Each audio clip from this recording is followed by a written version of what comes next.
What is going on, everyone? Welcome to the Promethean Tides.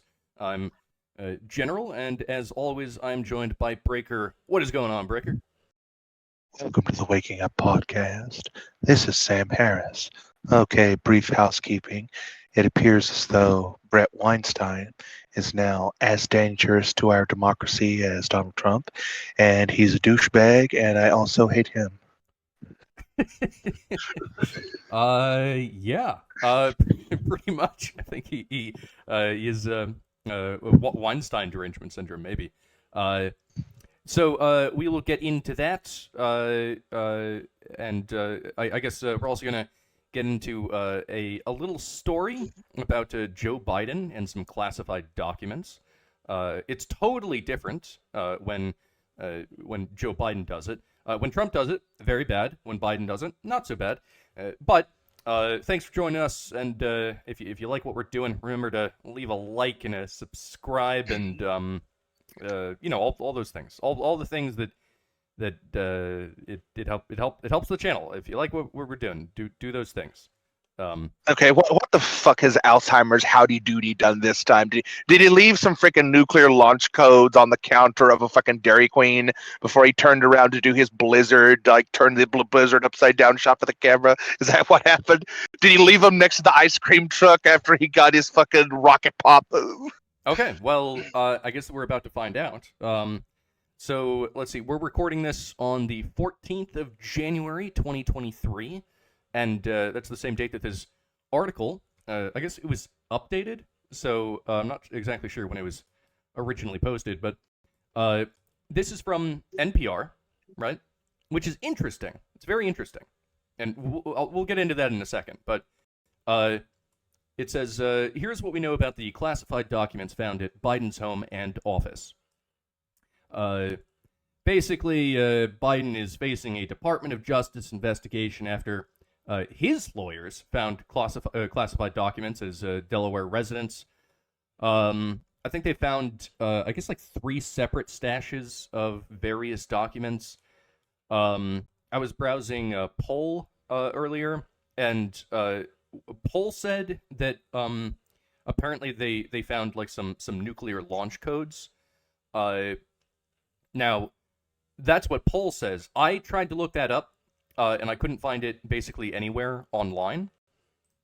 But then again, maybe it's because the deep state is covering it up, and actually QAnon is spitting the straight facts. And so maybe there were nuclear launch codes. I don't know. We can't know. It's impossible to know in this brave new world. In any world where QAnon is doing anything remotely resembling quote-unquote facts, I mean, well, it is clown world now, so you know what? I wouldn't necessarily be surprised if I figured out, it's like, you know what? QAnon was actually right the entire time, especially with all the nonsensical and contradictory things that QAnon says, you know. I guess in clown world, up is down and down is up, so even the most outlandish things might have some grain of truth to them. Who knows? It's impossible to know what to believe anymore. You just have to.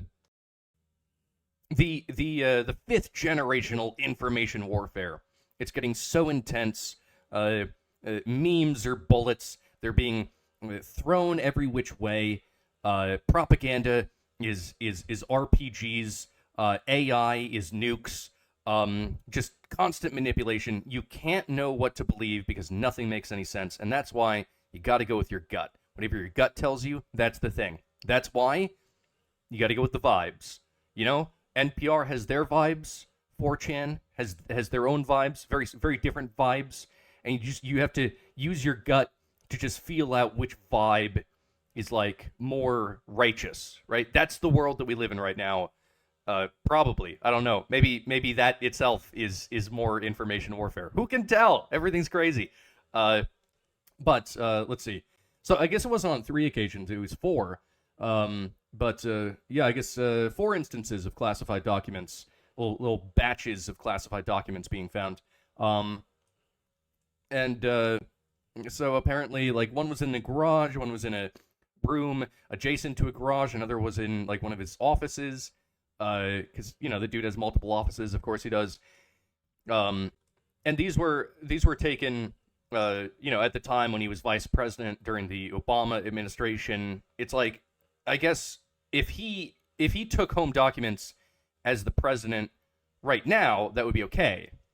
But the shit that he took home and then I just kept around from like years ago, that's not okay, I guess. I mean, it seems like a lot of bureaucracy and fucking, like some of, like, I would bet that like probably 90% of these classified documents aren't even important. The thing about the US government is that they have a policy of cover your ass. And so it's like, just like as a default, you just classify shit. Like, oh, what did I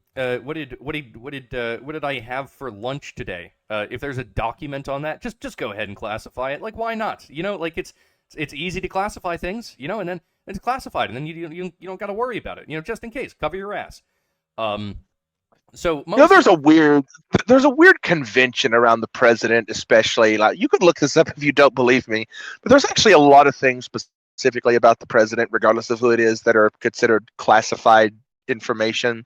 Like, literally, if the president is in like a foreign summit of some kind, talking to world leaders in another country, the Secret Service will actually, like, when the president takes a dump, the Secret Service will actually fish said dump out of the toilet bowl and incinerate it.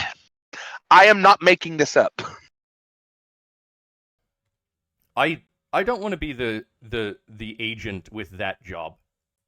That's a shit job. It's a shit literally job. Well, the reason is, like, if some like spy gets a hold of the stool samples, like, you being their biologist, there's a lot you could tell about a person's like chemistry and biology and maybe medical conditions that they might have with stool samples. So yeah, absolutely. You could find out a lot about someone. You could find out if they have certain diseases. And what food they prefer. So anyway, we have some basically what happened with Trump and his Mar-a-Lago estate is happening with Biden. And I guess there's a lot of people kind of talking about this, and let's see. I think last week. Let me see if I can pull it up. Actually, do I still have it? Yeah, I think I do. Hold on. Also is going on, no matter what the truth of it is, Whoopi, they will spin it. Bubblehead and view Marjorie on Bubble Taylor and Walters. that crowd, Matt Gaetz. You think they're not going to spin? Hold on. So let me it's not rewind. that big difference. And then So you fast forwarded Bubble No, Walters. what you just said is right. That there are differences in what happened. Yes, but the everybody- optics are not good. Well, we all know that Trump This is is a the liar and view. a thief. We know that. Trump bad. So it's not that big a jump to say that he obstructed and he lied. We don't think that Biden is a liar and a thief, so we give him the benefit of the doubt. That's partly what's going on. But Exactly. See, it's that simple. Very, very good point. From Joy Bayar. Biden good, Trump bad. Oy vey. I mean, it just makes sense, right? I mean, look, it's not okay when Trump does it because Trump is evil, but it's more okay when Biden does it because, well, Biden's a good guy, right? It's very important, right? Whenever you have any sort of like model of ethics or morality or anything like that, it's important that before you apply said ethics or morality, blindly, the scales of justice are not blind; they can see. And whenever you apply, that framework, you have to determine. If you like the person first, and then apply the ethical or moral framework subjectively, and with partiality, because that's just how you make sense of the world. It's just logic. So there is like this part of the story, right? But here's my overall question, right? This is from NPR, okay? Now, when the Twitter files were being dropped, which I would argue That's a much bigger story. Oh wow! It turns out that the FBI and probably the CIA and the Department of Defense were in cahoots with Twitter, and they were probably getting Twitter to ban people and shadow ban people and silence them because it disagreed with what the government was trying to push because the deep state didn't like it. And oh man, this hurts Biden, so we can't be having that. Yeah, let's violate the First Amendment of potentially millions of Americans. Yeah, why the hell not? So that was a big story, and NPR didn't really cover that, right? Like a huge story, and NPR was like, "That doesn't exist. That's not a thing. What? No, that's crazy. That's right-wing conspiracy stuff." But for this, this was actually from the front page. Like I went to the politics section of NPR, and it was at the very top, right? Like here, I can show you. There it is at the very top, right? Now, why is it that NPR is pushing this, but it wasn't pushing the Twitter files? It makes one wonder. Like, what makes this one so different? And why is it that, I don't know, it seems as though the establishment is really pushing, this particular message. Like, it's not like it was Project Veritas that was leaking this one. This just seems to be coming from the media and like what the White House is reporting to us and what the fucking Bureau of Classified Documents or whatever the hell they're called. They're all pushing this story to the American public. And my question is, why? What makes this story so important for the American public to know that Biden stored classified documents in his home? This isn't from the ground up. This is top down. We're being instructed that this happened. And my question is, why? What is it about this story? Is it that the Democratic Party wants to find an excuse for Biden to be ineligible to run in the next election because maybe, the Democratic machine really would prefer that he doesn't run? And then maybe, just maybe, if they convince all the Americans that the classified documents was the grounds by which Biden wasn't allowed to run, the Democrats can go, oh man, we really wanted Biden to run, even though he's the most losing of losing his horses. Oh no, we totally wanted him to run, but the classified documents makes him ineligible, and then they can use that argument and turn it around on Trump and say, well, there's a precedent, right? The storage of classified documents, well, that makes Biden ineligible, so Trump is as well as a result. Like, there's something astroturfed about this. I don't know. I could be wrong. I've been wrong about a lot of things, but my gut, my vibes are telling me that this feels astroturfed, and I don't fucking trust it. What do you think, Breaker?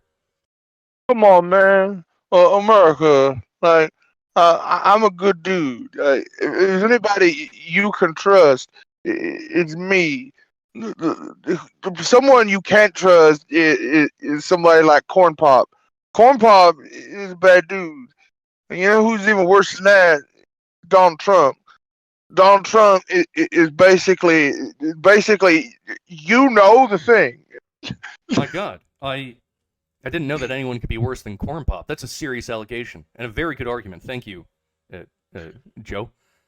Yeah, he's just wandering around the window now. He's like going back to the ice cream truck. Yeah, I don't know. I don't know what to think about this. I mean, I do kind of know what to think about this, but I guess we'll see how all this unfolds. But I don't know. That's what my gut is telling me.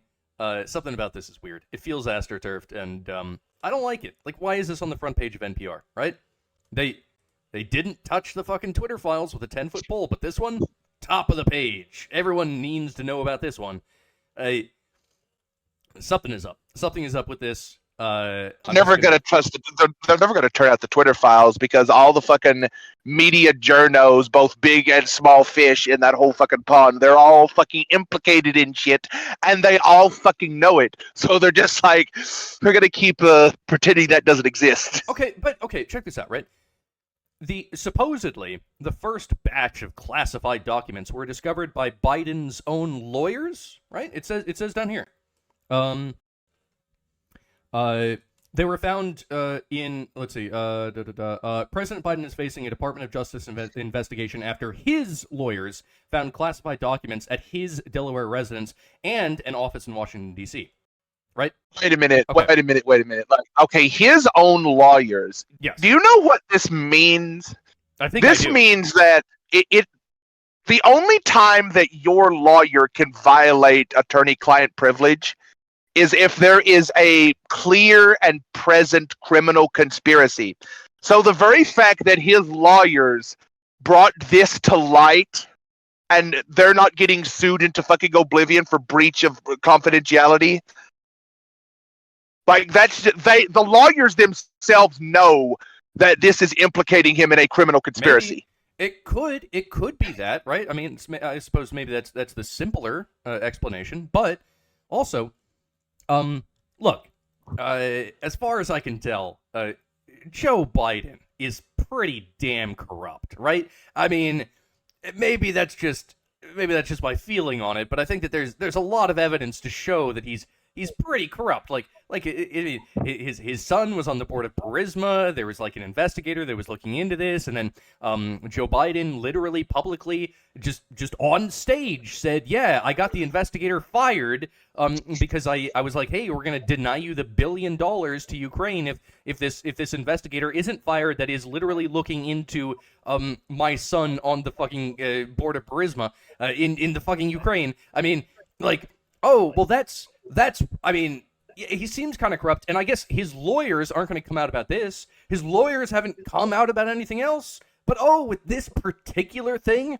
now the lawyers are just they're little saints and they uphold the law at all costs because they're supporting the Constitution. No, I don't believe it. There's something about this that it doesn't pass the sniff test. I don't know what it is, but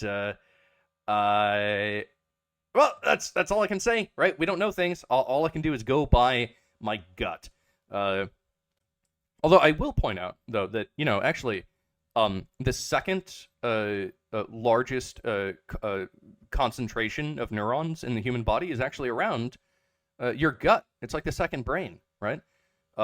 It can process information. You know what this also means? That the lawyers themselves could be potentially implicated in a criminal conspiracy. Like, if you're conspiring with a client for some type of criminal cover-up, this is basically the lawyers covering their ass because they basically know that the president's going to be fucking bulletproof and they're going to be the fall guys. So this is just them covering their ass. Probably nothing is going to happen to Biden, even if this comes to light that all of this is actually a criminal conspiracy. This is just the lawyers taking the weight off their shoulders. Yeah. I mean, potentially. Like, I feel as though you're being more optimistic about this, Breaker, and I appreciate that. We need to have a diverse. When's the last time that a president was actually held like criminally liable for something in U.S. history? Can you name a time? Oh, I mean, Biden's not going to go to jail over this. What I'm saying is that I think that they're going to the Democratic Party is going to use this as an excuse and say this makes Joe Biden ineligible to run in 2024. They have to kick someone else up. I don't know who it's going to be. Maybe it'll be Kamala Harris. Probably not. It's not going to be Kamala Harris. It's either going to be what? Booty Judge? It's either going to be Hillary Clinton and yes, I'm serious, or like who else do they have? They've already shafted Bernie Sanders AOC? Fucking twice. Maybe AOC. That's a lot of diversity right there. AOC, I guess they could try, and if anything, the Democrats are dumb enough to think that would work. Maybe, but I don't think that they have any. AOC is too new blood. Yeah. She doesn't have the deep swamp connection. She's too fresh. Probably, yeah. I mean, I don't think that they have anyone, but whoever they put forward is going to be at least a little bit better than Biden, right? Because I think that Biden is the worst that they could put forward. I mean, at this point, not only is he old and senile, and even the left doesn't like Biden and are making jokes about him. Like, I've seen the left itself being like, okay, this is too much. This is crazy. And also the American people in general have lived through the Biden administration. In just like 2 years, he's completely cocked up the country. Everything is worse. He is the worst possible candidate that I think the Democrats could put forward. In fact, they could literally just put forward ham sandwich, and I think that it might do better. So, well, now that you mentioned that, I was thinking Fetterman. I mean, that's pretty much a ham sandwich. I love it. I love it. Yeah. Well, I want to see Fetterman versus Kanye on the debate stage. That's when you know that the Republic has been lost. But no, I think that I'll say this again. I think the Democrats probably want to get Biden out. They're using this as an excuse, and if they were smart, they would then turn around and say, well, the same thing happened to Trump, so Trump is ineligible, and that's it. That's what they'll do.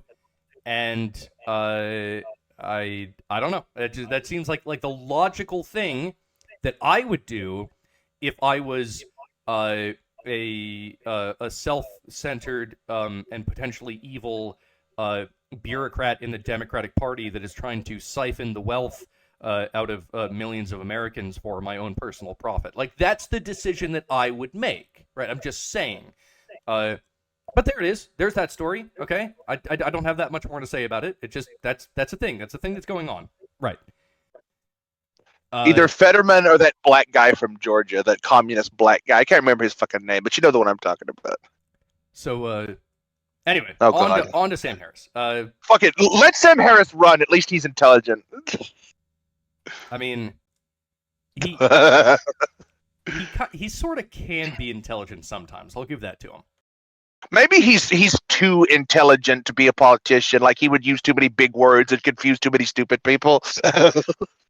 So I saw this posted on the 4chans. But by the way, very naughty website. God. Never go there. Okay, very naughty. Very bad. We go there so you don't have to. Exactly. That's right. It's like that.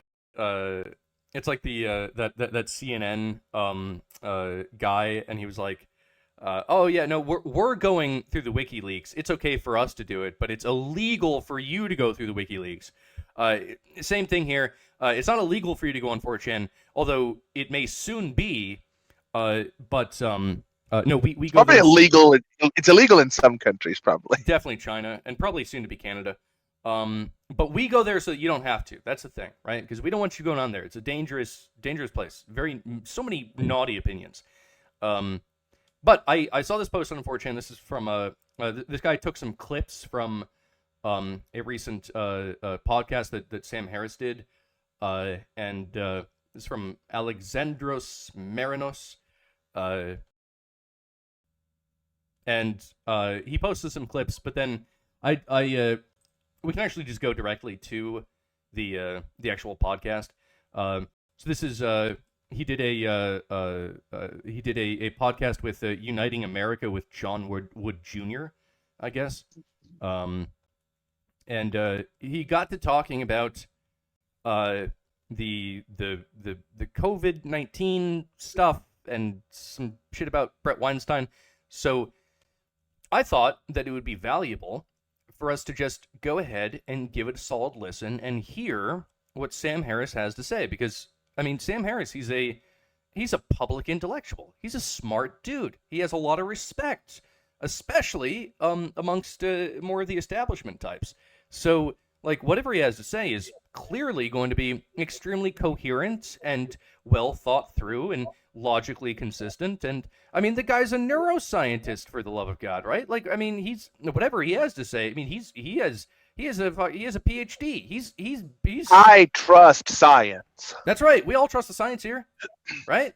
We have to trust the science. Because science, good. Because where from else whence comes God except from science, right? We must trust the science. It is our God. Okay. Very well said. Very eloquent. Thank you, Breaker. I know. I speak deep truths and wisdoms all the time. All right. Well, let's just give her a listen. In one way, and we got very lucky that COVID wasn't worse than it was, right? You know, it could have been much, much worse. It could have been 10 times as deadly, or 50 times as deadly, and we would have we would have lived through, or many of us wouldn't have lived through something truly awful. But had COVID been worse, just enough worse to really get our attention, to really be undeniable, we would have had a different political conversation around it. There wouldn't have been the same kind of vaccine skepticism. Bret Weinstein would not have been releasing 80 straight podcasts on the dangers of the vaccine if a few variables were changed. I mean, just take that. That is true. That is true. And in fact, I sometimes listen to the Bret Weinstein podcast because he's like a very based biologist, and so like I kind of look up to him, almost like the Jewish father I never had. And I don't know. I think I remember, actually. Don't ask me to cite which podcast it is. They have like fucking 200 episodes at this point. But Bret Weinstein was saying that actually his advocacy or lack of advocacy for the vaccine would be based off of how deadly the disease was, right? His main issue is that he believes that the cure might be worse than the disease. If the disease was 50 times worse, he would probably be going like, yeah, we should probably use the cure. But that's not the world that we live in, right? We don't live in that world, Sam Harris. We live in a world where the disease is exactly as deadly as it is. And so, therefore, we have to deal with the disease as it is, not in some hypothetical land where it's 50 times deadlier, right? If that were to be the case, then people would have taken different actions. In fact, like for instance, when it comes to the lockdowns, right? Like people got pretty sick of that, and it's because people noticed that, like, there wasn't that many deaths. There were some deaths, but it was mostly in fat and old people, right? And so they just wanted to get back to their lives because they realized that, oh shit, I'm a healthy 20-year-old. Oh, okay, in that case, my risk of dying from COVID is actually much lesser than my risk of getting into a car. Because actually cars are more deadly for younger people than COVID is. Actually by, I think, like an order of magnitude or something. So, but if the COVID... if COVID-19 was like 50 times deadlier, then I think that Americans would have been much happier to put up with lockdowns. Because they would have been like, holy shit, I know 7 close friends who have died. This thing is fucking terrifying. It's the new bubonic plague. Yeah, we ought to shut down, right? It's about the fact that, like, yeah, people will respond differently to different things. Like, if something is 50 times deadlier, yeah, people will accept different measures of control because, it's a serious threat. It's like, if we started drafting people for the war in Ukraine, I think that people would find that to be very upsetting, right? But if we if China was literally invading like us on the shores and they were marching into our cities, people would be much more okay with being drafted because they would be like, holy shit, they're invading the homeland, right? Different measures for different things, right? Like, why is this is a simple concept, right? Sam Harris, the brilliant neurosurgeon. I feel like you should be able to understand this. I really do feel that way, but hey, I mean, different vibes, Well, the massive riots with people that, for the most part, weren't wearing masks during that entire time. Like, when that whole 2019 shit was going on, I was like, wait a minute. Okay, I'm going to give this 6 months, and I'm going to call bullshit. And 6 months after all the riots of, by the way, people who at the time, the quote-unquote African American community, there was all these warnings about they had all kinds of comorbidities with heart disease and diabetes and high blood pressure and all these different comorbidities.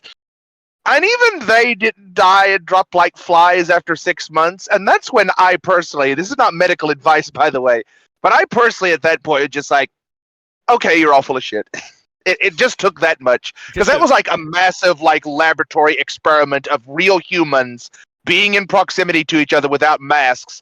And you know what? The empirical data says that they didn't all drop like flies, so fuck you. I have to fact check you there, Breaker, and say that everything that you just said was 100% false, because actually that took place during the summer of 2020, not the summer of 2019. Ergo, everything that you just said is completely false. Well, wasn't George Floyd in 2019? Yeah, but the was it? Shit. Okay. Yes.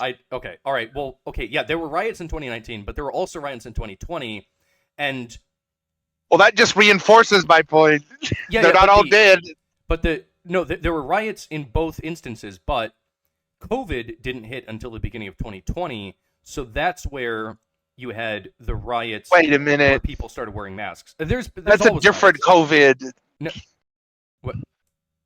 Wait. The original COVID was 2019. Like, motherfucker, no one knows. No facts. No. The original COVID, okay, it's 2019, but it was at the end of 2019. It didn't hit until the beginning of 2020.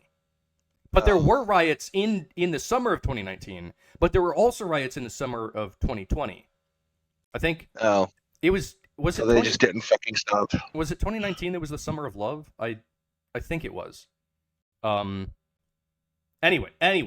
So we'll just. I'm also thinking about your Jewish father when you talked about Bret Weinstein. I imagine your Jewish father, man. How's your portfolio looking? Did you invest in those commodities like I told you to? You don't want to lose all your money. You know, actually, sometimes I wish I had a Jewish father. I could just go to him for financial advice, and it would be sick.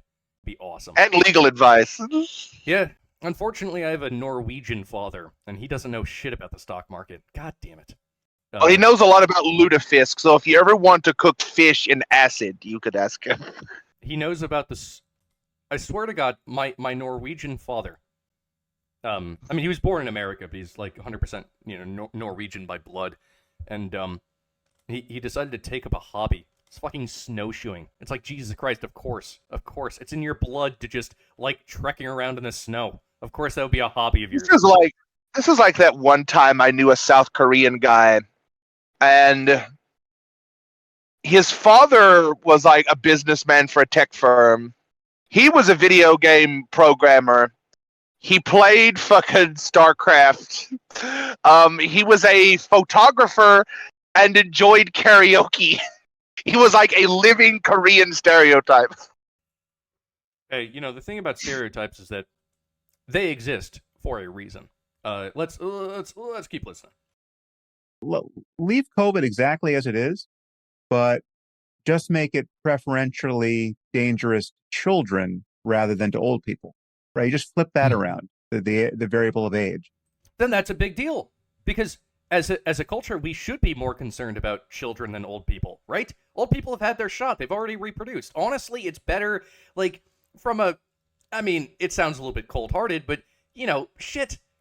Old people dying isn't necessarily the worst thing. They give up their position in society so that, like, the younger generations can move in and fill those places and actually gain a little modicum of wealth. Like, yeah, you gotta protect children over old people. Of course, Sam Harris. But that's not what happened. That's not reality. You're making up these crazy like ideas about how it is that COVID could have happened, but it didn't. And the entire set I watch I don't watch every podcast, but I watch maybe a 1/4 of the podcasts from Bret Weinstein, because I like what they have to say, and their entire perspective on this, right, is based off of how COVID actually is, right? They don't have a podcast based off of a simulated idea of what COVID possibly could have been and how they would react to that in that particular instance. No, they're reacting to COVID as it is, and the responses from the government that were put into place as a result, and whether those responses were justified given the reality of what COVID actually is. It makes no sense. Well, you see, Sam Harris's lofty moral idealism is very Platonic. So when he thinks of things like up to and including COVID, he's not thinking of real COVID. He's thinking of the essential Platonic form of COVID that is maximally deadly and kills you instantly. Well, it's actually he's so big brained that he's considering all possible worlds of all possible COVIDs that could derive from the Platonic ideal of COVID, and he's considering all of them at once. And If you cut his head open right now, you would just see this massive network of trolley problems. no, exactly. No, he's actually like he's so big brained that he's fully realized the multiverse, and so he's just confused because he's like, wait, why am I talking to like these simple apes that exist only in one universe? Big brain Sam Harris, I exist in all of the multiverses. Fucking A. All right. If kids were dying by the hundreds of thousands from COVID at a rate of whatever it was, 1%, say. But if it was pretty much all kids, we would have had a very different experience, right? And the patience, that there would have been no fucking patience for vaccine skepticism, right? And everyone would have recognized that this is not my body, my choice. This is, you're not going to kill my kids with your ignorance. Did Sam Harris just go against my body, my choice? That's a spicy take. And he's hiding behind his kids to do it. That's also very, it's liberal. Liberal. I had no idea that Sam Harris was against my body, my choice. Suddenly this man is more based than I thought he was. He does have 5 children, so Actually, I have no idea what Sam Harris's stance on abortion is. Like, I have no idea, like, what he thinks. I would assume that he's probably pro-choice, but I don't know. Anyway. To hear those conversations in his frickin' bedroom, it's like, honey, publicly, I'm totally pro-choice, but when it comes to my children, you're having the goddamn baby.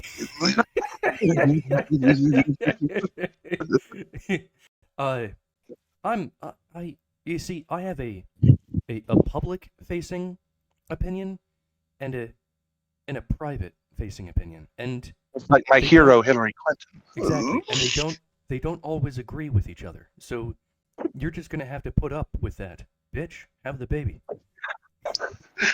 Like just imagine like Sam Harris as a villain. It would be like Hannibal Lecter level fucking creepy. Like he should be a fucking villain. Ignorance, right? And you change one other variable. What if the vaccines actually really did block transmission much better than they in fact did? Right. And there was a moment where it was only rational to expect. I mean, they didn't, but yeah, I mean, we only work in hypotheticals with Sam Harris, right? He's very platonic, very idealistic. It's the fucking multiverse continuum. This guy should be writing for Marvel. This is Plato's cave of COVID. Turns out they don't do it nearly as much as we would hope at this point. They just shorten the window by which, during which transmission is possible. If they're even doing that now, I don't know. But let's say the vaccines really did block transmission, but then nothing else was, all of the other. I mean, he just admitted that basically the fucking vaccine does almost jack shit. Okay, potentially it might shorten the window of transmission, maybe if it does that at all. But let's say that the COVID vaccine was actually really good. Like, let's say that COVID was the fucking bubonic plague and the Spanish flu combined together, and let's say that we had just a perfect vaccine that had 0 side effects and worked absolutely perfectly and prevented transmission. If that were to be the case, then Bret Weinstein would be incorrect. What is this? What the fuck is this? What the fuck is this? This doesn't make any sense. Like a very poorly written computer program where it's all if-then statements. Okay, Sam Harris, oh my god, you're so big brain. Michigas about how untested they are and how dangerous they yet might be, and the spike protein and blah blah blah. Leave all that in place. Just give me a little more transmission blockage, and give me kids being preferentially killed or injured by this disease. The obscenity of much of what was said, much of what was said about COVID at the time at which it was said, the conspiracy thinking, the platforming of people who were obviously unwell and unbalanced professionally and mentally around vaccines, and their skepticism, the patience for that would have been non-existent, right? And so in some sense, we got unlucky at how benign this was and how mysterious it could yet seem, because you could run the argument, well, did he die from COVID or with COVID? He was 80 years old. I mean, here's the thing, right? A lot of the left is upset about January 6th, but if January 6th had never gotten violent and they had never gone into the Capitol building, then like the left wouldn't be nearly as upset about it. So like, what's the big deal about January 6th, right? Like, I mean, it follows. Right? Yeah, pretty much. That was the situation we were in. I'm saying that there are changes in the real world that could have happened and could yet happen that would have been immensely clarifying, right? And there would have been no less. I'm just asking questions routine would have not gotten anyone anywhere worth going, right? And that's I think if the Nazis didn't kill a whole bunch of people, then people would have been more accepting of the ideological views of the Nazis. So what's up with that? Like what's up with that? Well, I don't know. I'm thinking, it's like, what this reminds me of? This reminds me, I think it was the first ever episode of American Dad, where Stan has like the terror alert gauge on the refrigerator, and he turns it up to, we're at terror alert orange. That means something could happen somewhere at some time. This is literally that. This is the worst line of argumentation I think I've ever heard. Well, I don't know if it's the worst. Sam Harris has made some pretty bad lines of argumentation, but like, this is the level at which he's operating, right? If I was on like Discord, and some asshole was making these exact arguments, and Discord is not like extremely highbrow, but if some asshole was making this line of argumentation, it would be shat all over. Everyone would be laughing at this line of argumentation. Oh yes, if the world was different, then things would happen differently. And in this different world, the actions that occurred in this world would not be justified in this different world where things happen differently. Oh, what a fucking hot take. This is bad. This is just bad. I am embarrassed for Sam Harris. This is like intellectual cringe, I believe. You know what? It's times like this I wish Christopher Hitchens was still alive, because if Christopher Hitchens heard this fucking shit, he would probably publicly slap Sam Harris in the face and tell him to shut the fuck up, adults are talking. Christopher Hitchens would not suffer any inch of this crap. No, I don't think he would. Wait, was Sam Harris is supposed to be one of the four horsemen? Yeah. He's riding a pony at this point, like a. I think he's riding a My Little Pony. Yeah. It's like he's not a horseman. He's like it's a pony with a congenital disorder. Like that's his mouth. He's riding like fucking Pinkie Pie with leukemia, and her fucking cutie mark is a COVID vaccine. Part of what we're talking about here is, with respect to Trump and with respect to COVID, are just contingent facts of these, unique situations, which had they been a little bit different, we wouldn't have fragmented in the same way, right? You dial up the risk of COVID, or if COVID just had been, just made you physically ugly, right? Like if COVID was monkeypox, right? And you had pustules on your face, right? Yeah. Okay. That's different than the hypothetical experience we all had of, is it a cold? Is it a flu? Is it COVID? Who knows?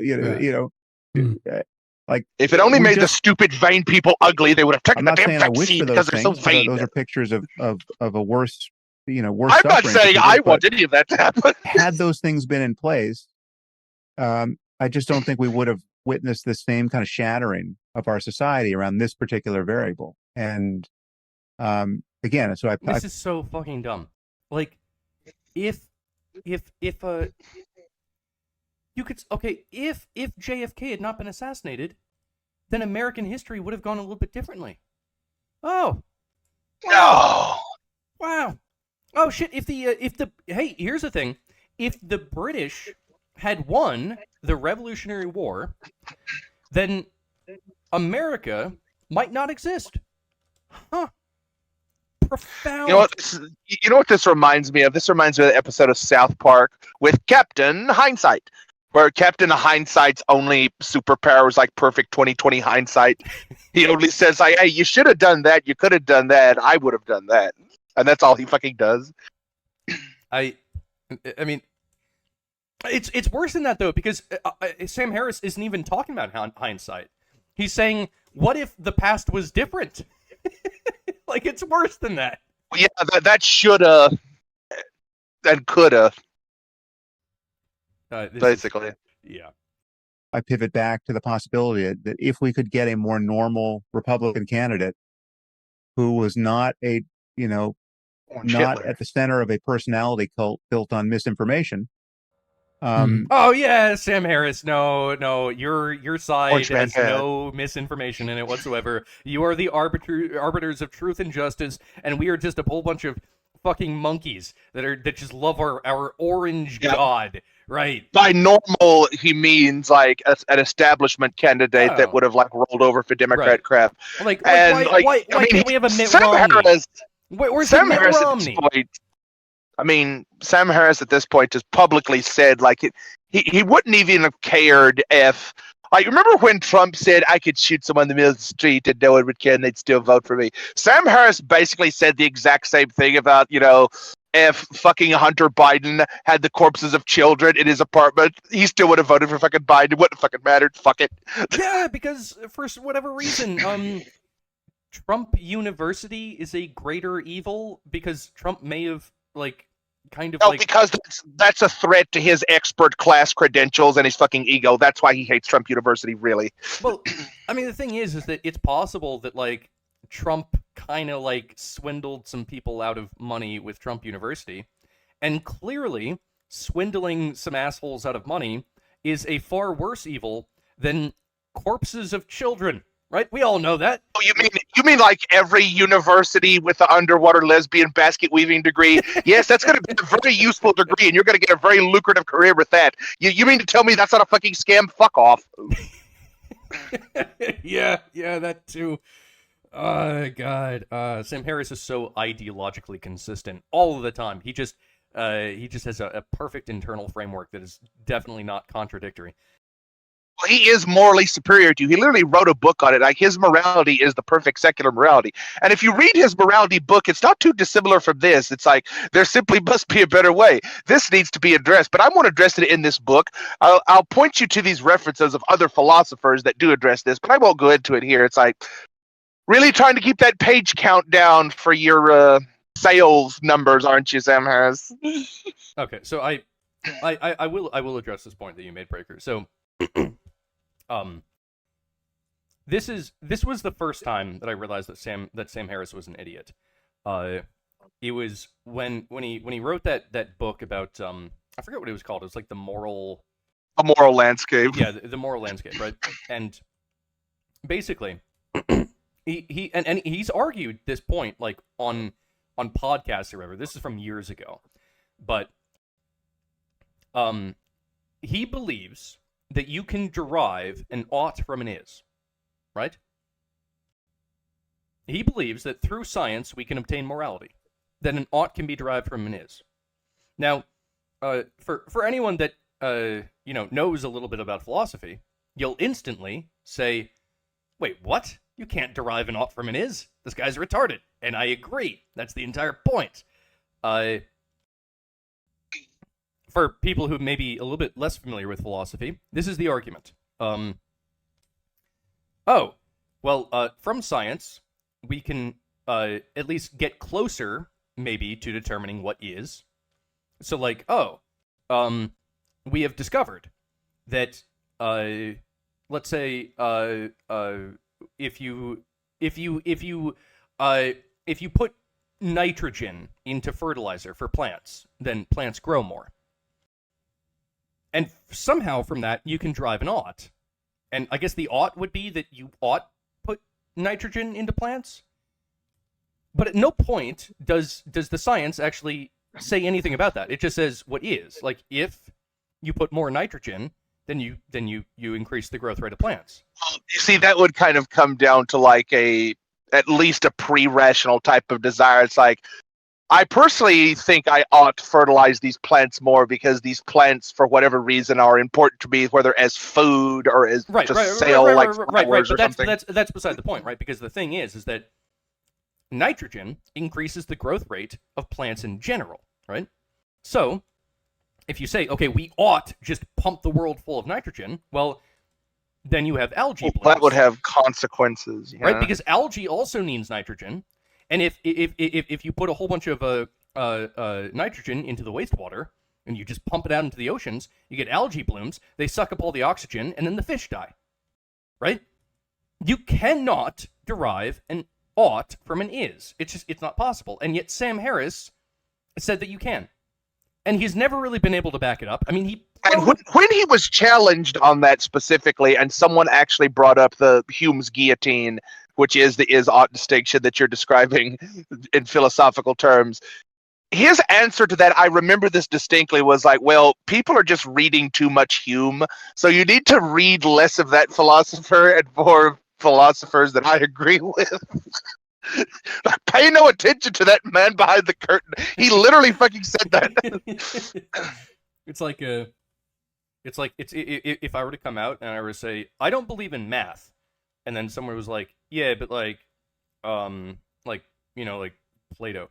then I would just say, no, stop reading Plato. Just that's how you get to my position. Just pretend Plato didn't exist, and then we're good. That's a common lefty tactic, It's like, you're actually misusing that thing, and that argument that you're making actually doesn't apply to the thing I'm saying. And then, like, a minute later, they'll say something that very much does apply to that, and you bring it back. It's like this eternal fucking yo-yo of hypocrisy in your face all the time. Or they'll deviate and say, let's talk about this other thing instead. Or that's a point, but my point is better than that point, so fuck you. It's got to be some bunch of bullshit. Yeah, we love Sam Harris on this podcast. Let's get back to it. The Jews are a great people. There could be yes, they are. A swing back to something more recognizable that doesn't seem like a social emergency. But I grant you that I do feel like we are in the presence of a social emergency. It's just the question is, could something other than talking about it be the process by which we overcome it? Something other than talking about it. Well, I agree with you that if we tweak a couple of things on the COVID front, it's a radically different sort of picture. It almost reminds me of the point that you make about Donald Trump, that if he were only half as bad, he would seem 10 times worse, because it would be sort of closer to the realm of normalcy, whereby you could sort of evaluate him in that way. Yeah. I've been dancing around, whether or not to ask you a particular question here, just because I'm sensitive to personal dynamics, and if you want, we could even excise this, Sam. So just know that. But an honest, like, pure point of curiosity I have here, because you mentioned Bret a few times, and Bret, I know him well, pretty darn well at this point, and in my heart of hearts, I was one of those people who was hoping to sort of see you guys, engage in dialogue, because like I don't know this particular podcaster. I don't know him. He seems like a pretty level-headed dude. I got nothing against this guy, as far as I know. I mean, I would, if Sam Harris wanted to come on this show, I would let him. Right, so like I'm not nothing against this guy for having Sam Harris on. Absolutely nothing whatsoever. He seems like a pretty level-headed dude so far. I don't know him that well, but nothing against him. But why is it that this dude has 1.6K subscribers? He has 1,600 subscribers. Why is it that Sam Harris is on this dude's podcast? Like I know that we're super small. Like, we are tiny, but in the scope of YouTube, like, 1,600 subscribers is incredibly small. And why is this dude like decked out with like a full fucking studio, fucking like he got like he has like good lighting. It looks like there's like a decent amount of production in this, and he's talking with Sam Harris, and he knows Bret Weinstein well. Who is this guy with 1,000 subscribers? And this has 1,000 views on it. I am so confused about this. My mind is racked. Like how did this happen? This has 1,000 views. I mean, am I being fucked with? Like, what is that? Why does this have? The only thing I could think of is like somehow this guy is connected to someone that Sam Harris actually knows somehow. So in some roundabout way, someone said to Sam Harris once, like, "Hey, why don't you go on my friend so-and-so's podcast here and like talk about some stuff?" And Sam Harris was just like, "Well, I could talk about vaccines and COVID and stuff on this show, so I guess I will." I'm so confused. There are, I mean, what? This is such a small channel, and yet it has such, such good production, and they're having Sam Harris on, and he knows Bret Weinstein. This doesn't make any sense. None of this makes any sense, like, based off of everything that I know about YouTube, right? Like, well, okay, I don't know. It's a mystery. I'm gonna chalk that up to a mystery. Maybe, you know what? It's possible that YouTube has a glitch, and actually it swapped an M for a K. Maybe this guy has 1.6 million subscribers and it has 1.2 million views. That would actually make way more sense for, you know, Sam Harris being the big brain public intellectual that he is, for him to be on this. I mean, that's the only thing that really makes sense to me about this. But let's keep watching. Most of both of your followers, I don't, consider myself to be, truly qualified to sort of evaluate some of the differences between you guys, except that I would have some optimism in that direction if I could hear sort of like the two of you sort of in dialogue. And I recognize the fact that there are experts who are more directly sort of engaged in the relevant field than either of you. But my greater hope that you would prefer to see engaging with Bret or somebody who was skeptical here. But my greater hope would have been that, if there were a good faith relationship between the two of you, which I think, myself and so many others felt that there was, right? Could that not have yielded sort of a structure of approach that would have ensured sort of the integrity of the dialectic, such that even if there were points that were not resolvable in the moment, that by the two of you coming together with the relationship that sort of you're thought to have and that your audience... Oh my god, dude, this guy, he's literally just saying, why can't you two be friends? Why is he going through fucking, 300 words to say, why don't you just be friends and talk? That's what he's saying. He's saying, why can't we be friends? But he's... Why can't we be friends? Why is he theoretically, if you two could establish, a dialectic and, be more parsimonious in said dialectic, then I think that, in fact, perhaps you could... what? Just say, why can't you be friends and talk?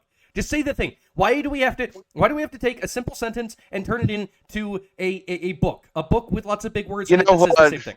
It's jargon. I can see why Sam Harris likes this guy. Yeah, no kidding. Sort of had, collectively, that we could have sort of, and I say we just because I was kind of one of those, I was one of those people who identified with that space, right, over all that time.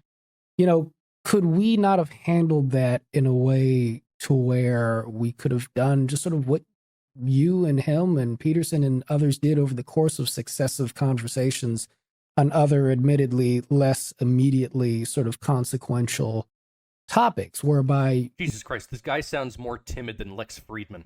You could have had a thorough exchange that brought everybody to the table in the audience across from the spectrum of, credulous to the incredulous or what have you. And where there are points at which, immediate resolutions to certain disagreements could not be found, it would be understood that there was a relationship that existed there that would allow for returning to that subject, maybe with Rogan in the middle, or maybe not Rogan, or some appropriate Christakis or some appropriate interlocutor, such that we become collectively habituated to the ongoing deepening of the dialectic in a way that meaningfully sort of, consolidates our ability to reason together through the two of you guys to start with, or there's some. Is it just me, or does this sound like every single fucking Marxist that I've ever spoken to? I'm not saying this guy is a Marxist. I'm just saying this is how Marxists talk. They're like, I mean, through like the mediation of the dialectic, we can, I guess like we can modify and augment like the discourse that occurs in order to do synergistic management solutions in order to achieve, I guess, like a greater amount of overall, I guess, like interaction and like modular, performance with the thing, the thing. Like I just This guy, he's like a fucking slightly faster, more try-hardy version of Sam Harris. Like, he's got all the fucking vocabulary and the big words. Sam Harris doesn't talk fast enough to be able to do that. He just has to say, like, really quick, pithy, soundbitey things with big words here and there. This guy is just like Sam Harris plus speed.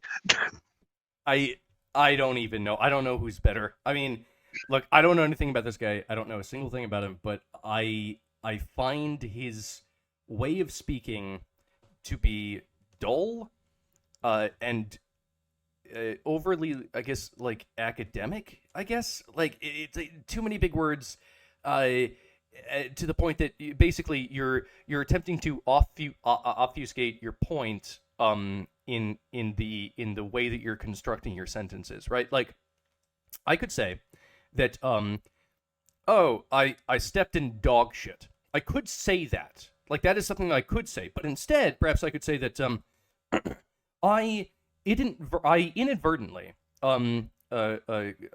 placed force onto my leg that caused my shoe to enter a state of viscous interaction with canid feces. Right? Like, which is the better thing to say? You don't say the second one. You just say I stepped in dog shit. That's all you say. It's because it's simpler and it conveys the fucking message. This is one of the things that I hate about academia and science. It's that they take simple ideas and they make them sound smarter than they actually are, because to some extent that's their job, right? Like, when you're writing a paper or whatever, especially when you get into the humanities, maybe you don't have a good idea. Maybe you don't have any good ideas. So you take a shit idea and you make it sound flowery and you put a whole bunch of big words behind it, and none of it actually is like genuine, like none of it has like genuine intellectual might behind it. It's just dumb ass people that are looking to sound smart, and you've built an industry around it. Like, I have recognized this in my own experience with science. I see it a lot of places. This is what this seems like. You know what? I was here to criticize Sam Harris. Now I'm criticizing this guy. I didn't even know that we were going to get into this. It's just so fucking bad.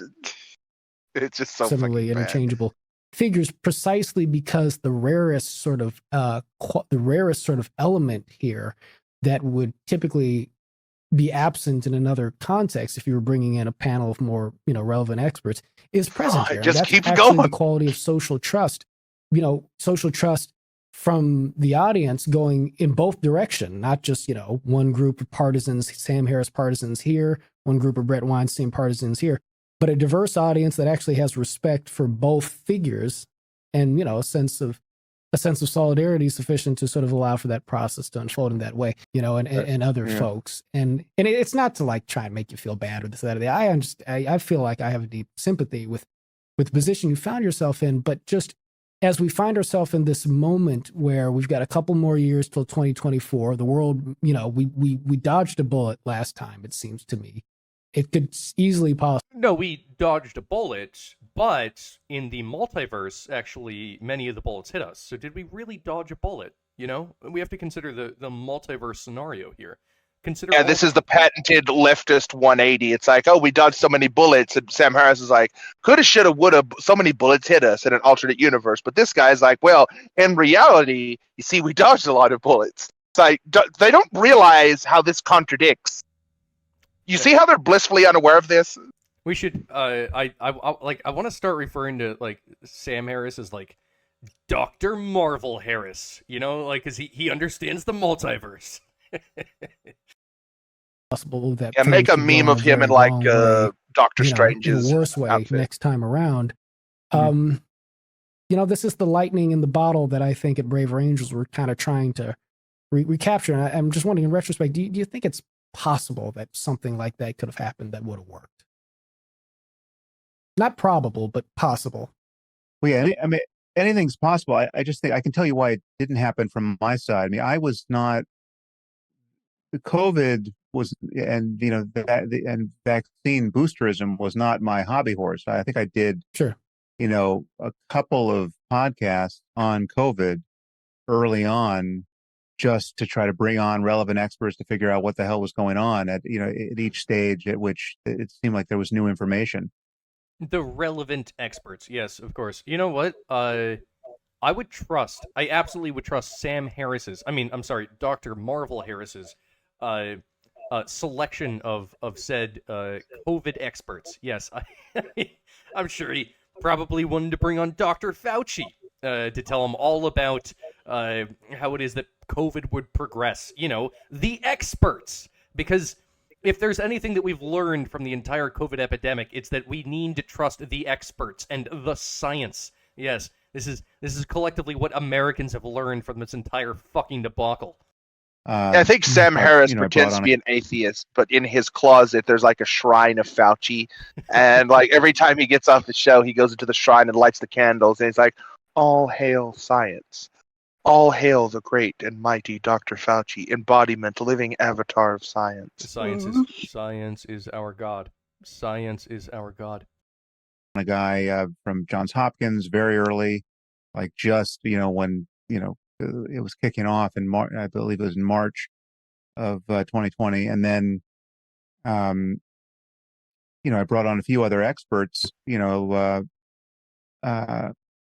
talk about, just to inform the audience. But this really was, Bret got this bee in his bonnet around skepticism with respect to the vaccine and faith in the efficacy of ivermectin, and all of that seemed. To be fair, I don't think that Bret was advocating for ivermectin. I think that most of his shit was that he wasn't entirely trusting of the vaccine is the thing. I don't think that he actually said that much about ivermectin. I haven't watched all the podcasts, but I watched a decent number of them. I haven't really heard Bret say that much about like the merits of ivermectin. I mean, like, I guess he said that maybe it could be like something that would help with COVID, and like why is it that the entirety of the establishment is against it, right? Like I've heard him say that, like, it could be that it helps. Maybe there's some data that it helps, maybe there's some data that it doesn't, but why is it that the establishment is so against ivermectin, given the fact that maybe we don't know, like we don't exactly know the efficacy of ivermectin, but for some reason when it comes to the vaccine, which we know even less about, that this is something that just has to be accepted across the board. I think this is a slight mischaracterization of the argument of Bret Weinstein from Sam Harris, although of course that would be expected because we are dealing with I guess Captain Marvel herself here. You mean the Nobel Prize winning medication that the only side effects are for most people are making your muscles sore? Breaker, you shut up about that. You shut up about that right now, okay? That you're going against the god of science, okay? You never go against the god of science. It knows. No, I forgot the dictionary was changed and the Nobel Prize was rescinded, I guess, because science. something, the dark side. In the same way that we can change the definition of what an economic recession is in order to fit whatever benefits the current administration. Okay? Breaker, stop questioning. I guess I made a mistake. I guess my penance is I have to go home to my Fauci shrine and say 20 hell Faucis. Yeah, you silly little science questioner. You stop that. Damn. Fringe to me that it just seemed not worth entertaining, right? And so yes, the trust is there. I like Bret a lot as a person. He has a surprising, he has a taste, a degree of taste for conspiracy thinking that I don't think I appreciated, right? And which this slotted right into. So I see this, not to diagnose him, but I see a kind of symptomology of that in him. Whereas, it's familiar to me from other examples. Oh, yeah, Bret's engaging in conspiracy thinking. Oh, you would never want to engage in conspiracy thinking, such as imagining a multiverse where there's many different other COVIDs that have many different other side effects that might affect maybe the young instead of the old. Yeah, you wouldn't want to engage in conspiracy thinking, would you, Sam Harris? Did you notice the word he used, symptomology? He's literally breaking out the ologies now. Like, even he knows. I don't know if he meant to use that word, but he knows what that implies when you put ology after something. It's like he's literally engaged in religious thinking now. Well, no. Ology just means study of, like biology or sociology. So it's the study of Bret Weinstein apparently being a conspiracy theorist. That he doesn't intend to diagnose, like he explicitly qualified, like not to diagnose him, but the symptomology. It's like when you say those things back to back, you explicitly precluded a scientific methodology of diagnosing him. No, explicitly. Look, Sam Harris is not trying to levy the diagnosis. He'll trust the government experts to levy the diagnosis of what's Bret Weinstein is suffering from. I've heard that actually questioning the government is it's an early indicator of schizophrenia, and maybe these people ought to be locked up. One of those things. Sam, they're never going to let you back into the cool kids club and the Democrats because you question fucking Islam. You said Islam was the motherlode of bad ideas. This is Sam Harris fucking quotes. And you said Islam was worse than Christianity by orders of magnitude. They're never going to let you back in. He just wants to be let back in. Come on. We just let him back in. Come on, please. No, that fucking black cloud will hang over your head with those people. They will never forgive you. They will never accept you. You will never get back in. You will be forever damned to hell. No, God damn it. Poor Sam Harris. And the fact that he did, I don't think I'm exaggerating, he did something like 80, 100 podcasts in a row, all on COVID, right? What is that about? That's bonkers to me. It's like... Oh, I can tell you, the 80 or 100 podcasts that Bret Weinstein did were actually, what were they about? They were about COVID and the vaccine. That's what they were about. What the fuck are you even asking that for, Sam Harris? Was that a rhetorical question? What do you mean, what were they about? They were about COVID and the vaccine for COVID. What the fuck? Fuck you.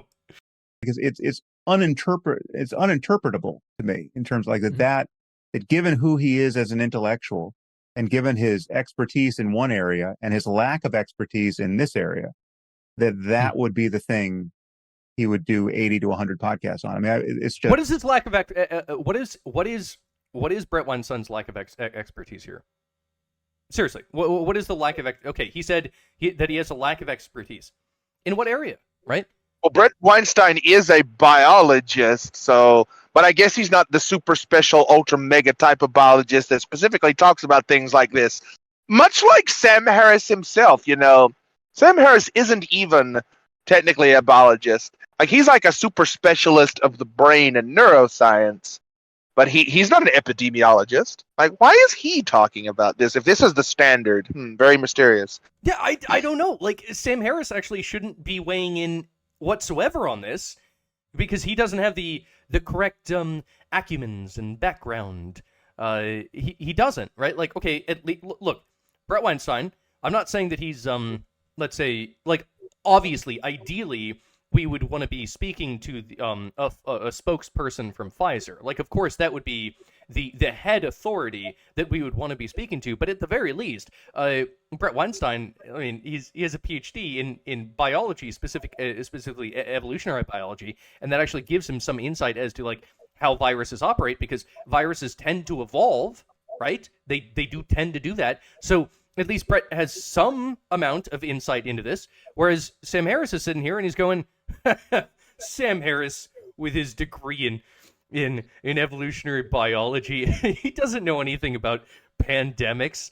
I'm a neuroscientist. I know the most, because that is totally applicable to fucking COVID. Get the fuck out of here, Sam Harris. Well, the more I think about it, it's like, why is Sam Harris and the other three horsemen of atheism, why were they talking about all these religions? I mean, they're not theologians. That's true. Yeah, none of them are Christians. Why are they even qualified to speak on this subject? Yeah, it's a great point. Very strange. Very strange. I don't know. You know, there's so much else to be interested in, worried about, convicted of. You know, like it was. That's a symptom of something on his side right now. I'm sure he's got a story to tell about why he did that, but at the time he did it, to the degree he did it, it all struck me as colossally irresponsible, right? And guaranteed to get people killed. Questioning the government it's bad, okay? It's irresponsible, colossally irresponsible. It's going to get people killed if you question the government. Just don't. Never question. Why would you ever question the government? The government knows what's best for you. Why would you ever question that, right? Like, why the fuck would you ever do that? Yeah, Sam Harris is totally fucking based here. Never question the government. Thank you, Sam Harris. You are so infinitely wise. Just, we should all just collectively listen to you all of the time. You're just so... In the famous words of Mr. Medicare, just don't. Just don't. Just don't. No doubt people died as a result of his efforts to just get to the truth, right? No doubt people died. So he's a murderer now. No doubt people died. Really? Okay. You know what? I usually wouldn't use this sort of a lefty argumentation, but where's your source for that? Fucking Sam Harris. Listen to what he said. Like, no doubt did people die as a direct result of what Bret Weinstein did. So he's literally accusing Bret Weinstein of murder. Okay. All right. You know what? He can make that accusation. Where is your peer-reviewed study, bro?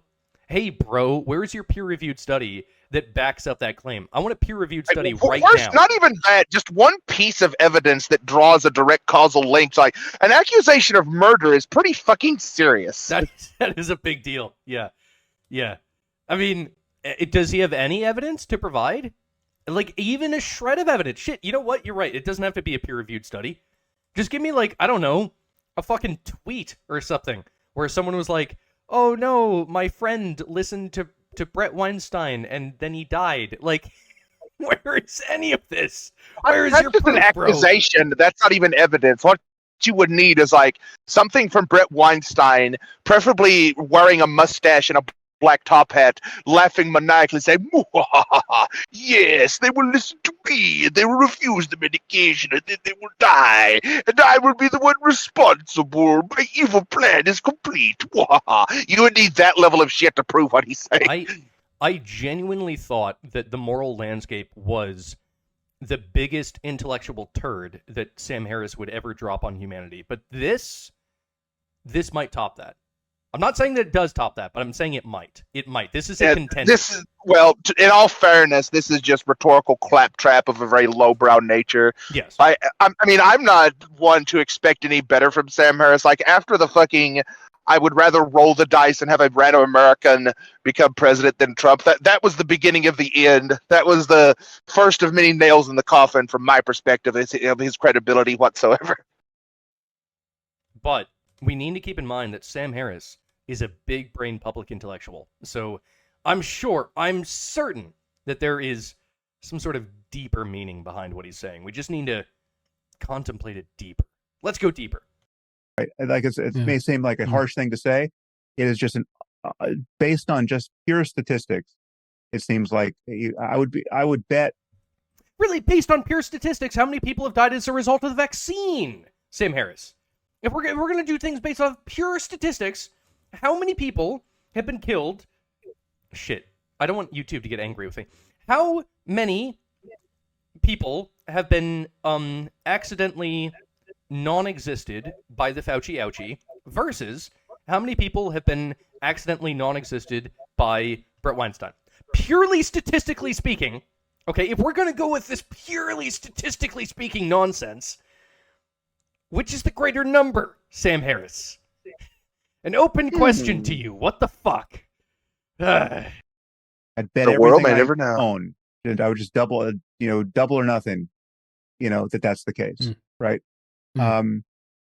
And it's so that was I just didn't want to interact with that. I didn't want to torch a friend publicly more than I did, but it felt completely irresponsible to let our friendship keep me from saying something critical about it. So I said some minimally critical things about what he was doing over there on his podcast. Minimally critical. You just accused the guy of basically second-degree murder. Minimally critical. Sam Harris is a joke, right? Like, objectively, this dude is a joke. He doesn't make any fucking sense. Like, why is this? Why are people even listening to him? Why is he like still a public intellectual riding around a fucking retarded My Little Pony? Like, why is he even still in the public consciousness? I have no idea. I don't know. It beguiles me.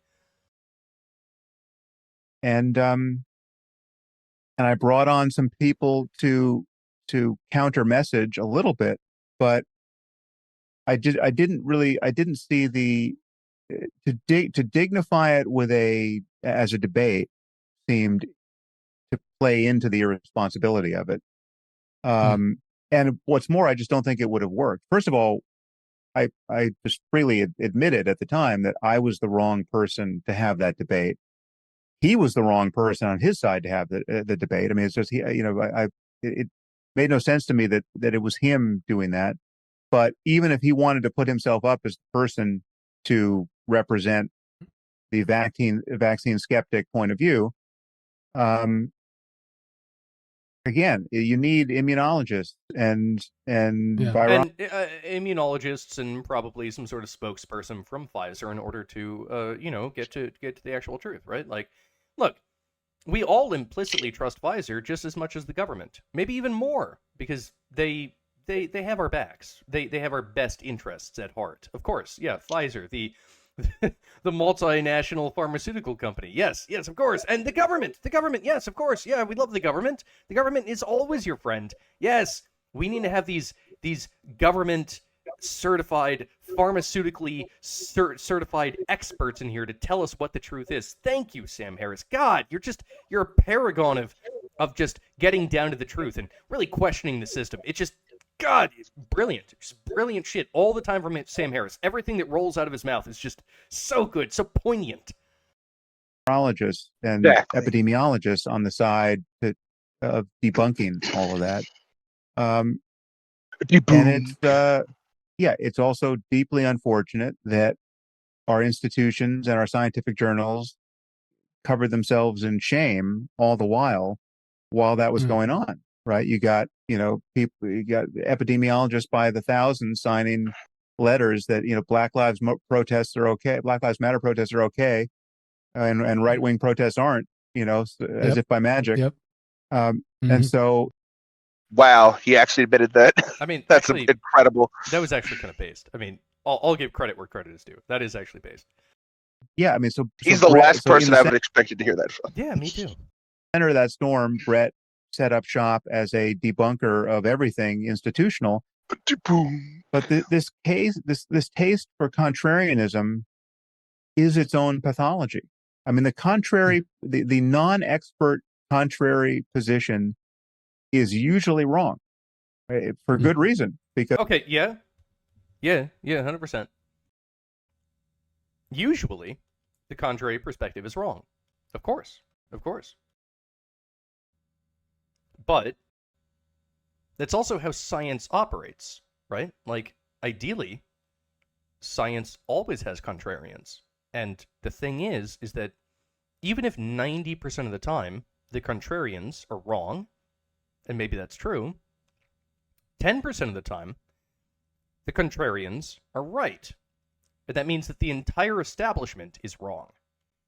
And that's why you need to leave room for the contrarians. That's how science actually advances. It's not through expert opinions that science advances. It's through the guy that says, fuck this shit, I'm out. I mean, for instance, this isn't science, this is more related to math, but what did Gödel do? He took the entire mathematical establishment and he went, hey, you guys are wrong about a fundamental assumption here. Here's two big middle fingers and a white paper, and go fuck yourselves with it. And it turns out that actually that completely changed the realm of mathematics. This is something that you know probably more than I do about Breaker. Like, that's a thing. The contrarians sometimes are right, and it's important. Gödel also kicked philosophers and theologians and everybody under the sun in the dick with that one, especially the logical positivists of that day and age, which was like the new wave of philosophy at the time, especially among the more scientific and analytically minded people. They just got, like, positivism just got flatly kicked in the dick. That just simply doesn't work. Right. You can't just say that, contrarians, they tend to be wrong, so let's forget about them. No. Which also kicked Sam Harris wasn't even alive when that happened, and somehow he is still on the fucking train of, like, perfectly rational morality. Like, this was settled before you were born, you son of a bitch. No, Breaker. All of the contrarians are wrong. We need to always keep with the establishment. Harris would say, "Oh, you're reading too much Gödel. You should just read me instead. Don't look over there." No. Don't read about Copernicus. Trust the Catholic Church. Come on. What are we doing, guys? Come on.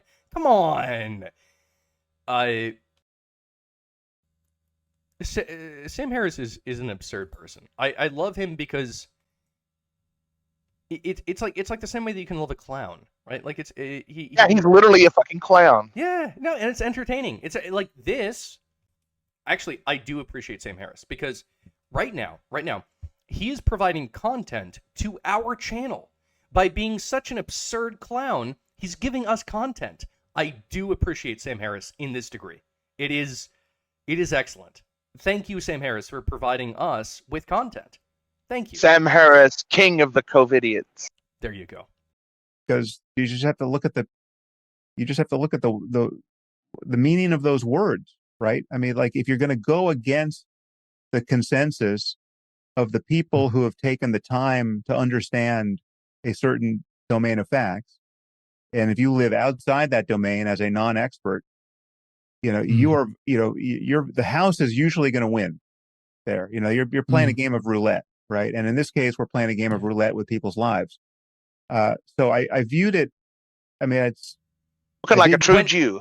When people's lives are at stake, when the lives of people are at stake, that is when you should have the maximal amount of questioning, right? Like, I know this. Like, I used to work at a biology department, and there's a couple labs there, and they were studying the reproduction of catfish. I swear to God, that's what they were studying. Like, how it is that catfish reproduce. For some sort of fucking ecological whatever the fuck. That's a thing that, generally speaking, I'm not going to question. Okay? I mean, it's possible that they're wrong about their ideas about the reproduction of catfish. But also, I don't give a shit, right? So it's not really worth questioning. But I'll tell you what, when potentially thousands or millions of lives are at stake, that is when you should have the maximum amount of questioning. Sam Harris is saying, no. The greater the risks, the less you should question. No. That's how it works. The more serious the thing is, the more we should question shit. The more that we should have debates about what the correct or incorrect response is. It should not be a top-down authoritarian, this is what we do, 2 weeks to slow the spread, but now it's 2 years. That's not a thing that you should do. Sam Harris has actually reversed his, like what probably should happen here. Maybe this doesn't. I'm at loss for words. This doesn't make any sense. Like, this literally doesn't make any sense. What Sam Harris is saying, like it's the opposite of how you should probably deal with a situation like this. And you know what? I usually I would just say, oh, this is lefty nonsense, but I mean, it actually doesn't seem like lefty nonsense. It seems like actually it's a specific like framework that Sam Harris has developed that does not actually seem to, I guess, mirror reality whatsoever. And it's so bizarre to see this happen from such a big-brained man. It's just so, yeah, there you go. I view it as irresponsible. I still view it as irresponsible. It may yet prove to be retrospectively less irresponsible than I had every reason to believe it was at the time. I mean, so let's say 5 years from now, we learn that ivermectin is actually perfect, right? Just for whatever reason, the studies we had back in 2020 and 2021 were poorly run, but we did this perfect study, and ivermectin is perfect. And what's more, the vaccines, they're way more dangerous than anyone thought, and you don't want any of that mRNA stuff in you. Let's all right. Let's follow Sam Harris on this multiverse thing. Let's say that in the future it's discovered that actually ivermectin was an incredibly good way to fight COVID, and the vaccine was actually incredibly dangerous. Okay, let's follow him on this. Right. So Bret, turns out he was right about everything, right? Will he be vindicated? Not really, because what the fuck would he? Of course he'd be vindicated. At the time, his reasons for thinking what he was thinking at the time were insufficient, right? Oh, okay. Your interpretation of Bret Weinstein's ideas for thinking what he was thinking at the time, in that case, you think that he would not be vindicated, even though he would be completely right in that instance. That is, that's what Sam Harris is saying right now. That is crazy. That doesn't make any form of sense. And what the fuck? Oh, yeah, I mean, he was right, but under my interpretation of what I think that this guy is thinking, he would actually be wrong, because I don't believe that he would have enough, I guess, sources to be able to justify that position, even though he would actually be, in that case, correct. What? What is this? I don't. He needs to go back into the dictionary and look up the definition of vindicated. Vindicated. I am selfish. I am wrong. I am right. I swear I'm right. Yeah, I don't. All right.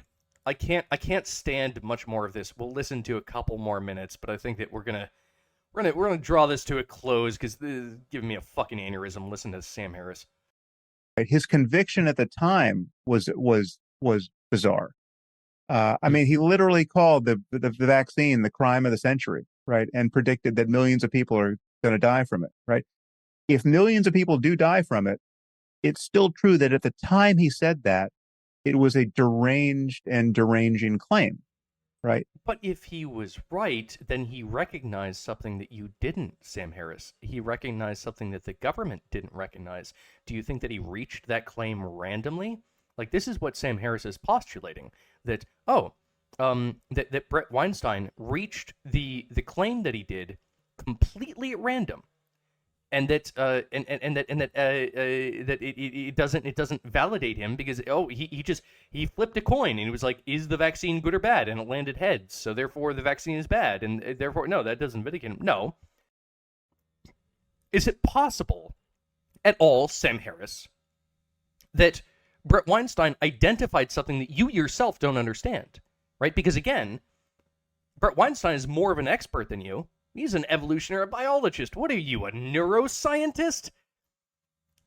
He recognized something that you didn't, and you couldn't recognize the same thing because you're not an expert in the same field. So maybe he was able to realize something that you weren't able to, and some other government experts weren't able to. In that case, yes, he would be vindicated, because literally, what has Bret Weinstein done? Basically, he's put his reputation on the line. He's said, look, this shit seems to be dangerous. By the way, it seems as though he's in the process of being validated right now as we speak, but he put his reputation on the line given his expert understanding of shit that you don't understand, Sam Harris.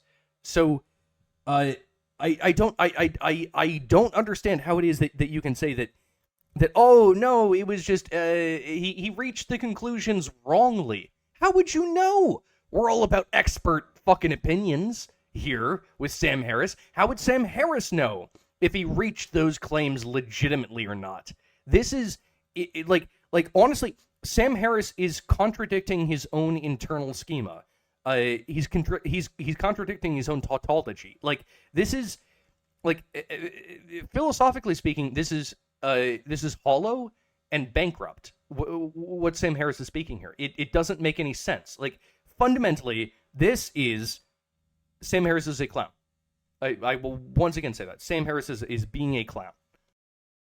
And it So just much made clowns absolutely all the no time. sense. So, anyway, I felt, it was, given the time, again, comes back to the kind of a time, the time window is relevant because these things this has been a moving target all along. And I would admit that, yes, if I had teenage boys in my house, who I had to decide whether they should get the bivalent booster, right? Yeah, it's completely legitimate to do a cost benefit analysis and worry about myocarditis and that's I'm sure that I am not listening to his podcast these days, but I'm sure that's Bret's bread and butter at the moment, right?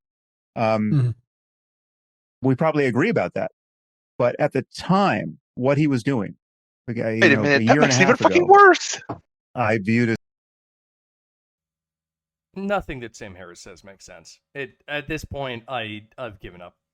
As completely irresponsible, and I interacted with it the way that seemed to kind of split the baby as in as ethically as I could. And the truth is, I still don't know what you do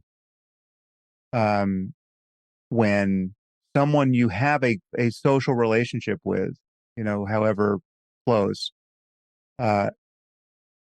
begins acting in a consequential way publicly that you view as irresponsible. And then Okay, I would say that if I was friends with Sam Harris and I was Bret Weinstein, I would say that, hey, Sam Harris, I think that in the public you're actually acting in a way that maybe is not the best. And maybe I would feel like I would want to say something to you because you're kind of self-destructing and you're showing the entire world that you're an establishment clown. And maybe that's actually bad for you, Sam Harris. And so if I were Bret Weinstein, I would want to come to you and say, hey man, like, can you just like calm it down a bit? Like, stop accusing me of second or third degree murder or whatever the fuck it is.